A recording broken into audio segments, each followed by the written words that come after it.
Hello guys, तो movie वाला आपके लिए लेकर आया है 2017 में रिलीज हुई फिल्म बैड जीनियस का मूवी एक्सप्लेनेशन। तो बिना वक्त गवाए शुरू करते हैं फिल्म की कहानी। तो ये मूवी एक बहुत ही जीनियस लड़की के बारे में है जिसका नाम होता है लिन। उसके इंटेलिजेंस की वजह से उसके फादर भी उससे काफी ज्यादा इम्प्रेस्ड होते हैं और उसका एडमिशन एक बहुत अच्छे स्कूल में करवाना चाहते थे। लेकिन जब वो स्कूल में जाते हैं तो वहाँ की हेडमिस्ट्रेस उसे बताती है कि स्कूल की फीस बहुत ज्यादा है, क्या आप लोग इसको अफोर्ड कर सकते हैं। लेकिन जैसे ही वहाँ पर लिन बात करना शुरू करती है तो उसकी बातों से और उसकी मैथ कैलकुलेशन से वो हेडमिस्ट्रेस बहुत ज्यादा इम्प्रेस होती है और तो और वो स्कूल में फ्री एडमिशन दे देती है। अब स्कूल में आते ही लिन की दोस्ती एक लड़की से हो जाती है, लेकिन वो लिन की तरह इंटेलिजेंस नहीं होती, लेकिन उसके मैथ्स की प्रॉब्लम्स लिन सॉल्व करवा दिया करती थी। और जल्दी ही इनका एग्जाम आ जाता है।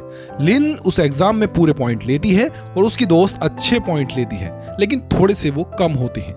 हालांकि उसे एग्जाम में कुछ भी नहीं आता था, लेकिन लिन ने उसकी हेल्प की थी। अब ये दोनों फ्रेंड्स बहुत खुश होते हैं। उसके बाद लिन और उसकी दोस्त एक दोस्त की ऑर्गेनाइज पार्टी में जाते हैं, जहां लिन को पता चलता है कि बेशक उसका एडमिशन फ्री स्कॉलरशिप से हुआ है, लेकिन उसके फादर ने स्कूल को कुछ फंड्स पे किए हैं।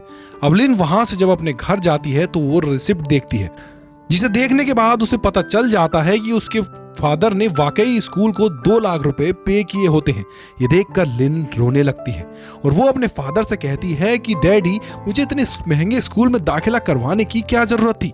तो उसके डैडी उससे कहते हैं कि तुम्हारे फ्यूचर से ज्यादा बेटा मेरे लिए कुछ भी नहीं, बस अपनी पढ़ाई करो और बातों पर ध्यान मत दो।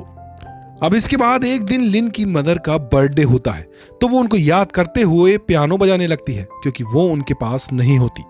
तभी लिन को एक आइडिया आता है कि उसकी क्लास के जो बच्चे हैं वो उसकी तरह इंटेलिजेंट तो नहीं है और हर बार वो एग्जाम में भी फेल होते हैं, तो क्यों ना इस बार मैं उनकी मदद करूं। तो वो सब लोगों को बुलाती है और उनसे कहती है कि ये देखो, जैसे मैं पियानो प्ले कर रही हूं, इन उंगलियों के इशारों को याद रखना। अगर मैं इस तरह से अपनी फिंगर करूं तो इसका ऑप्शन ए होगा और इस तरह से करूं तो उसका आंसर बी, सी या डी होगा। अब सब बच्चे लिन की उंगलियों के इशारों को अच्छी तरह से याद कर लेते हैं। जब एग्जाम आते हैं तो लिन एग्जाम करते हुए अपनी उंगलियों के इशारे करती है। ये देखकर सारे बच्चे उन ऑप्शंस को देखते हुए अपना सवाल सॉल्व करते हैं और इस तरह से वो सारे बच्चे एग्जाम में अच्छे मार्क्स लेके आते हैं। जब इसकी क्लास का रिजल्ट आता है तो इनकी क्लास टॉप पर होती है और इस क्लास में जिसने टॉप किया होता है, जाहिर सी बात है कि वो लिन ही होती है। और जो बच्चा सेकंड पर आया था उसका नाम होता है बैंग। वो दोनों अपने स्कूल को रिप्रेजेंट करते हुए कंपटीशन में हिस्सा लेते हैं जिसका नाम होता है टीन जीनियस। तो क्योंकि बैंक भी बहुत ही इंटेलिजेंट होता है तो ये दोनों वो कंपटीशन जीत जाते हैं। तो हेड मिस्ट्रेस और बाकी सब इनसे बहुत खुश होते हैं। हेड मिस्ट्रेस इनसे कहती है कि कुछ बच्चे ऐसे भी हैं जो स्कॉलरशिप्स की मदद से पढ़ रहे हैं, लेकिन लिन और बैंक, मैं तुम दोनों से बहुत इम्प्रेस हूं। तुम दोनों ने हमारे स्कूल का नाम रोशन किया है, तो मैं तुम दोनों को एक अपॉर्चुनिटी देना चाहती हूं। लेकिन एक बात यह है कि तुम दोनों में से कोई एक ही ये अपॉर्चुनिटी ले सकता है, और वो ये कि तुम लोग सिंगापुर जाकर स्कॉलरशिप पर पढ़ सकते हो, यानी बिल्कुल फ्री। तो देख लो कि तुम दोनों में से कौन है जो इसको डिजर्व करता है। यहाँ पर हमें बैंक की फैमिली के बारे में पता चलता है जो कि बहुत गरीब होती है। तो बैंक इसलिए बहुत मेहनत किया करता था ताकि वो अपनी फैमिली के लिए कुछ कर सके। बैंक के पास एक लड़का आता है और उससे कहता है कि मुझे तुम्हारी बुक चाहिए, तुम काफी अच्छे नोट्स बनाते हो। तो बैंक कहता है सॉरी, मुझे बहुत पढ़ना है। तो वो लड़का गलती से ये कह देता है कि तुम तो किसी की मदद करते नहीं, लिन तो हमारी बहुत मदद करती है और हमारी एग्जाम में भी हमें मदद मिलती है। और उसको ऐसा कहना तो नहीं चाहिए था, लेकिन इसके मुंह से निकल गया था। बैंक को बहुत बुरी लगती है और जब एग्जाम स्टार्ट होता है तो वो इस चीज को नोटिस करने लगता है। अब जब एग्जाम शुरू होता है तो उन सब बच्चों को पेपर दे दिया जाता है। पेपर्स में कुछ सेट 1 होते हैं तो और कुछ सेट 2। अब दोनों सेट्स चेंज होते हैं। अब लिन के पास सेट 1 आया था तो वो सबको इशारों से बताती है कि मेरे पास सेट 1 है। अब जिन बच्चों का सेट 1 था केवल वो ही लिन से हेल्प ले सकते थे और बाकी के बच्चों को अपने आप ही पेपर सॉल्व करना पड़ेगा। अब लिन बच्चों को हेल्प करना स्टार्ट करती है, वहीं बैंक ये सब नोटिस कर रहा होता है। वो फौरन से जाकर इन्विजिलेटर को ये सब बताता है। इस पर इन्विजिलेटर कहता है कि अच्छा, मैं देख लूंगा, आप तो बैठो। अब ये सब लोग एग्जाम देकर जब बाहर आते हैं तभी हेड मिस्ट्रेस लिन को अपने ऑफिस में बुलाती है। वो जब अंदर जाती है तो देखती है कि बैंक यहाँ पर पहले से ही है, यानी उसने हेड मिस्ट्रेस को कंप्लेन कर दी थी। हेड मिस्ट्रेस उससे पूछती हैं तो आप चीटिंग करवाती आ रही हैं। तो यहाँ पर लिन घबरा जाती है। तभी लिन के फादर को भी कॉल करके हेडमिस्ट्रेस बुलाती हैं और उन्हें कहा जाता है कि आपकी बेटी सबको चीटिंग करवा रही है, क्या इसलिए हमने इसे स्कूल में एडमिशन दिया। उसके फादर को वहां बहुत बातें सुनाई जाती हैं। जब लिन से ये सुना नहीं जाता तो वो हेडमिस्ट्रेस से कहती है कि आप कैसी बातें कर रही हैं, आपको जो कहना है मुझे कहें, आप मेरे फादर से क्यों ये कह रही हैं। लिन को हेडमिस्ट्रेस से बदतमीजी नहीं करनी चाहिए थी, क्योंकि अब उसका सिंगापुर वाला चांस खत्म हो चुका था। जिस बात का डर था वही होता है। हेडमिस्ट्रेस उससे कहती हैं कि वो उस स्कूल से नहीं निकालेंगी, वो उस स्कूल में बिना प्रोटोकॉल के पढ़ सकती है और इसे अब सिंगापुर नहीं भेजा जाएगा। तो लिन कहती है कि ठीक है, मत भेजें। उसके बाद वो वहां से घर आ जाती है। घर आने पर लिन को उसके फादर भी बहुत डांटते हैं।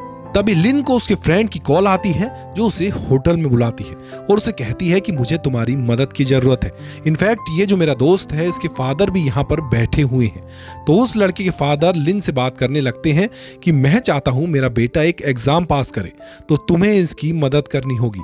इनफैक्ट यहाँ पर वो लड़का और लिन की दोस्त दोनों एक साथ वो एग्जाम देने वाले होते हैं, जिनको पास करने के बहुत फायदे होते हैं, लेकिन वो खुद से कभी भी उस एग्जाम को पास नहीं कर पाते। इसलिए वहां लिन को बुलाया गया था कि वो उनकी मदद कर सके और इसके बदले में लिन को 6 लाख रुपए दिए जाएंगे। लेकिन लिन अब ऐसा नहीं करना चाहती थी, क्योंकि पहले उसकी काफी इंसल्ट हो चुकी थी। वो उनको सॉरी बोलते हुए वहां से जाने लगती है। लिन जैसे ही होटल से बाहर जा रही होती है तो वहां पर लगी हुई घड़ियों को देखती है, जिनमें डिफरेंट टाइम जोन होते हैं, यानी हर कंट्री में डिफरेंट टाइम हो रहा होता है। तभी उसके दिमाग में एक आइडिया क्लिक होता है, जो इंटरनेशनल एग्जाम उसके दोस्तों में वो लड़का देने जा रहा था, वो पूरी दुनिया में एक ही टाइम पर होना था। दुनिया की हर कंट्री का टाइम अलग होता है, तो जिस कंट्री में सबसे पहले एग्जाम होगा वहां के क्वेश्चन और आंसर देखे जा सकते हैं, क्योंकि पेपर तो एक ही होगा और बाद में उन आंसर्स को कॉपी करके वो लोग अपना एग्जाम दे सकते हैं। अब ये बात जाकर वो उन दोनों को बताती है और ये लोग डिसाइड करते हैं कि हम पेन की भी मदद लेंगे। तो लिन कहती है कि इसके लिए मैं ऑस्ट्रेलिया जाऊंगी और वहां पर ये एग्जाम दूंगी, तो जो क्वेश्चन आएंगे मैं सब याद करके तुम्हें घर आते ही मैसेज कर दूंगी, ताकि तुम लोग उसकी तैयारी करके अपना एग्जाम दे सको। ये सब अब बहुत खुश होते हैं क्योंकि आइडिया काफी जबरदस्त था। लेकिन दूसरी तरफ हम बैंक को देखते हैं, जिसे कुछ लड़के मार रहे होते हैं और मार कर कोने में फेंक देते हैं। अब इधर ये सारे लोग अपना प्लान बना रहे होते हैं कि इंटरनेशनल में किस किस तरह से चीटिंग करनी है। ये सब लोग उन लोगों से कांटेक्ट करने लगते हैं जिन्हें वो इंटरनेशनल एग्जाम देना होता है। इसके लिए वो एक ग्रुप बनाते हैं और उनसे कहते हैं कि अगर आपको एग्जाम में हेल्प चाहिए तो उसके लिए हमें थोड़े पैसे पे करने होंगे, और ये उस एग्जाम के पास होने के बदले में कुछ भी नहीं है। जिस पर सारे बच्चे मान जाते हैं और उनके ग्रुप में शामिल हो जाते हैं। अमीर लड़का, यानी कि जिसका बाप बहुत अमीर होता है और अपने बेटे को वो पास करवाना चाहता है, वो लड़का सब बच्चों को बताने लगता है कि मेरी बात गौर से सुनिए, एग्जामिनेशन हॉल में सिर्फ आप 4 चीजें लेकर जा सकते हैं, आपका पासपोर्ट, एग्जाम पेपर, आपको पेंसिल और एक इरेजर। तो सवाल उठता है कि आप लोग चीटिंग कैसे करेंगे। वो बताता है कि इसके लिए लिन और बैंक ऑस्ट्रेलिया जाएंगे और वहां से एग्जाम के क्वेश्चंस याद कर लेंगे। लेकिन इस सारे बच्चों को तो टेक्स्ट मैसेज नहीं कर सकते, इसलिए ये प्लान करते हैं कि जैसे पेंसिल के ऊपर एक बारकोड होता है, तो उसी तरह से ये फौरन अपने आंसर्स को प्रिंट करवा पाएंगे। वो बारकोड इस तरह से प्रिंट होगा कि बारकोड में सबसे मोटी लाइन ए, उससे पतली लाइन बी, उससे पतली लाइन सी और सबसे पतली लाइन डी होगी। तो सीक्वेंस भी बिल्कुल इसी तरह से होगा। हर लाइन की विड्थ उसके आंसर के मुताबिक होगी और ये बारकोड का प्रिंट उस पेंसिल के ऊपर पेस्ट कर देंगे और ये सारी पेंसिल्स उन सब स्टूडेंट को डिस्ट्रीब्यूट कर दी जाएंगी। हम अपने पहले वाले प्लान को फॉलो करेंगे, क्योंकि लिन ने कहा था कि इस एग्जाम में 3 ब्रेक्स होते हैं। तो एक सेशन कंप्लीट करने के बाद जब फर्स्ट ब्रेक होगी तो मैं वॉशरूम में जाके सभी आंसर्स अपने सब दोस्तों को और उनके दोस्तों को यहाँ से फॉरवर्ड कर दूंगी। जिसके बाद लिन ऐसा ही करती है।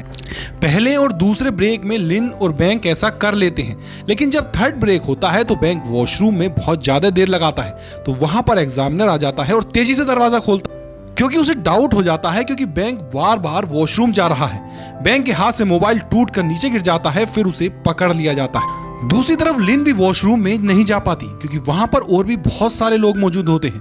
तो जब वो एग्जामिनेशन हॉल में वापस आती है तो ये देखकर वो चौंक जाती है कि बैंक भी वहां पर नहीं था। तो उसे लगता है कि जरूर कोई ना कोई गड़बड़ हुई है। अब पेपर का थर्ड सेशन स्टार्ट हो जाता है, लेकिन यहाँ लिन को यह समझ नहीं आ रहा होता कि वो पेपर के आंसर कैसे शेयर करेगी। तभी लिन उन सभी आंसर्स को एक पेपर की साइड पर लिखकर याद कर लेती है और उसके बाद अपने मुंह में पेंसिल डालकर उल्टी कर देती है।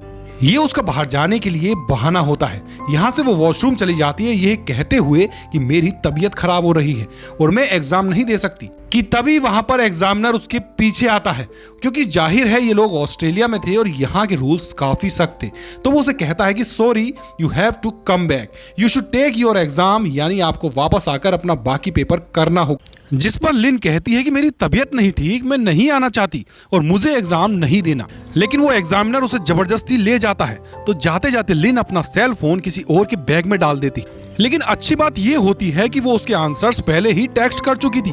जब वो वहां पर वापस आती है तो देखती है कि बैंक वहां बैठा होता है और वहां के स्टाफ को पता चल गया था कि ये दोनों एक ही स्कूल के स्टूडेंट हैं। तो इनको इन दोनों पर बराबर का शक था, इसलिए लिन को भी बुलाया गया था।